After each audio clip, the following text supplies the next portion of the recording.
Pretty much. All right, we're servicing the diff on Viola.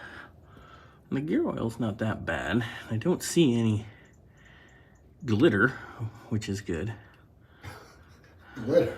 It's just a little bit. Is that metal? Yeah, it's just a little bit, but it's just, that looks like general wear. I mean, if I saw, you know, lots of sparkle, and we'd be having a conversation, but it doesn't look bad. It doesn't smell too much either, which is good.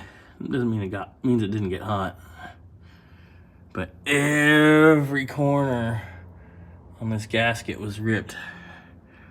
No wonder it leaked. Like I said, it slowed down this winter, but it was going. All right, so everything nice and clean. I mean, there's a couple little nicks in the housing mating surface and all that. So getting it cleaned up. That's all ready. So we're about ready to go. Ready to go. All right, diff cover's all in.